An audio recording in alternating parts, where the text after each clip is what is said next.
Hello friends, தாமிரபரணியில் கொல்லப்படாதவர்கள் புக்கில் இருந்து first 3 ஸ்டோரியை என்னோட சேனலில் நான் ஆல்ரெடி அப்லோட் பண்ணியிருக்கேன்.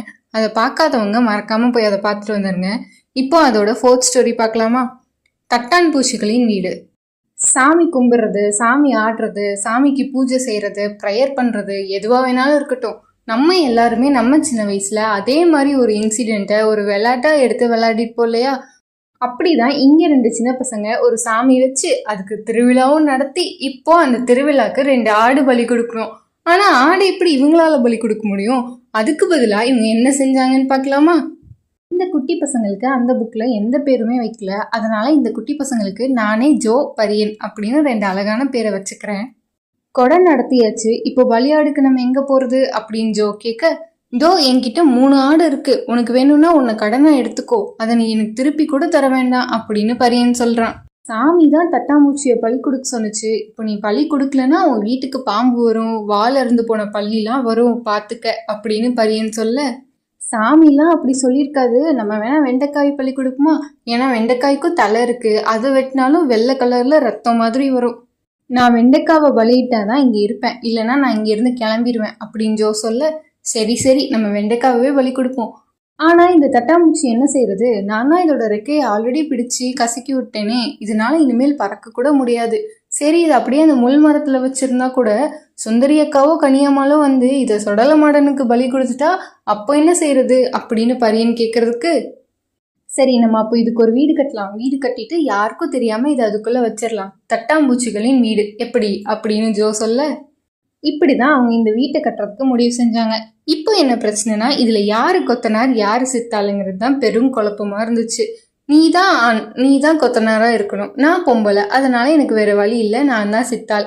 ஆனா நீ தண்ணி எடுக்கிறதுக்கு மட்டும் என்னை தனியா அனுப்பக்கூடாது, ஏன்னா அந்த குட்டைக்கரையில முனி இருக்குதுன்னு எங்க அம்மா சொல்லியிருக்கு. இவங்க 2 பேரும் இந்த வீட்டை 3 நாளா கட்டிட்டு இருந்தாங்க. இவங்க கட்டிட்டு இருக்கும் போதே பக்கத்து வயல்ல ஆடு மேய போயிடுச்சுன்னா உடனே வீட்டு வேலையை பாதியில விட்டுட்டு அந்த ஆடை மேய்க்க போயிடுவாங்க.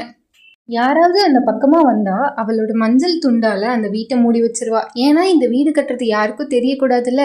ஆனாலும் வேலுசாமி மாமா ஒரு நாள் அந்த துண்டை தூக்கிட்டு அந்த வீட்டை பார்த்துட்டாரு. அவரு ரயில்வேல கேட் கீப்பரா இருக்காரு.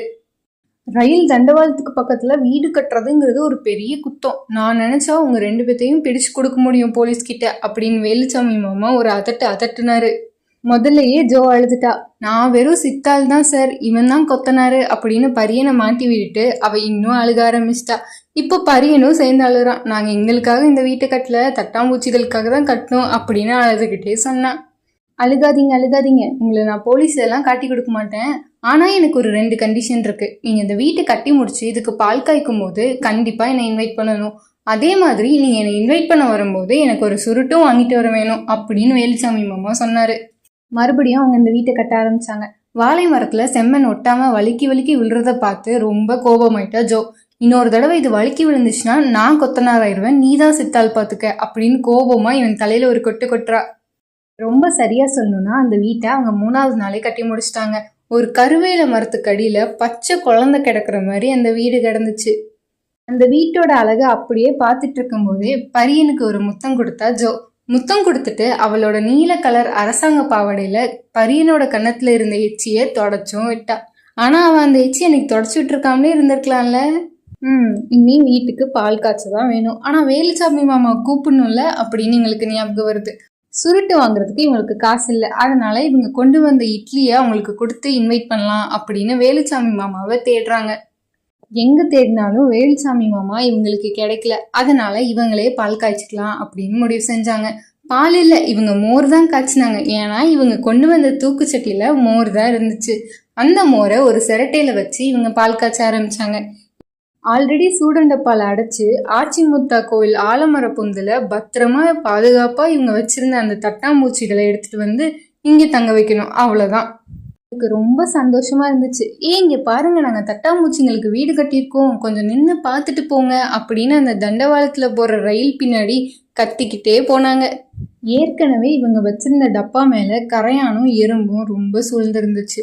அதெல்லாம் விலக்கி விட்டுட்டு அவ அந்த டப்பாவை திறந்து பார்த்துட்டு ஓன்னு அழுக ஆரம்பிச்சிட்டா. அந்த டப்பாவை வாங்கி பரியன் பார்க்கும்போது தட்டாம்பூச்சியோட அரிக்கப்பட்ட பாதி உடல் மட்டும்தான் இருந்துச்சு. அவ அழுகிறத இவனால தாங்க முடியாம புதுசா ஒரு தட்டாம்பூச்சி பிடிக்கலான்னு ஓடி போனான். ஆனா அந்த அவசரத்துல அவனுக்கு எதுவுமே சிக்கல. வேற வழியே இல்லாம அவனும் அழுக ஆரம்பிச்சிட்டான். அவளோடு சேர்ந்து சிரிப்பதை விட அவளோடு சேர்ந்து அழுவதென்பது அவனுக்கு அவ்வளவு பிடிக்கும். வாய்வரை வடியும் கண்ணீரை அவள் ஆச்சரியமாய் துடைப்பதுண்டு. அதற்காக வாய்வரை வடியவிட்டு அவன் அப்பொழுது அழுதான். அவங்க 2 பேருமே இப்ப அழுது ஓஞ்சிட்டாங்க. மேற்கு பக்கமா போன ரயில் திருப்பி கிழக்கு பக்கமாவே வர ஆரம்பிச்சிச்சு. அப்போதான் ஜோ அந்த சூடண்டப்பாவை கையில எடுத்துக்கிட்டு வந்தா. ரயில் ஜன்னலோரமா இருக்கிற சிலர் இவங்களை பார்த்து கை காட்டி சிரிக்கிறது இவங்களுக்கு இன்னும் அழுக வந்துடும்னு நினைச்சு முகத்தை அப்படியே திருப்பிக்கிட்டாங்க. இப்போ ஜோ அந்த சூடண்டப்பாவை இவங்க கட்டின வீட்டுக்குள்ள வைக்கிறா. ஐயோ, செத்து போனதை வச்சா இது கல்லர் ஆகிடுமே அப்படின்னு பரியன் கேட்க, இல்ல இது கல்லற இல்ல, இது தட்டாம்பூச்சிகளின் வீடு, இது இங்கேயே இருக்கட்டும். அப்புறம் வீட்டு கதவை நம்ம எப்போதுமே அடைக்க கூடாது, எந்த தட்டாம்பூச்சினாலும் இங்க வந்து தங்கிக்கலாம் அப்படின்னு அவ சொல்லிட்டு வேகமா அந்த ரயில் தண்டவாளத்து மேல அவ ஆடு மேய்ஞ்சிட்டு இருந்துச்சு. அதை விரட்டுறதுக்கு ஓடிட்டா. அந்த ஆடு அதே இடத்தில் எப்போதும் மேய்ந்து கொண்டேதான் இருக்கின்றனர்.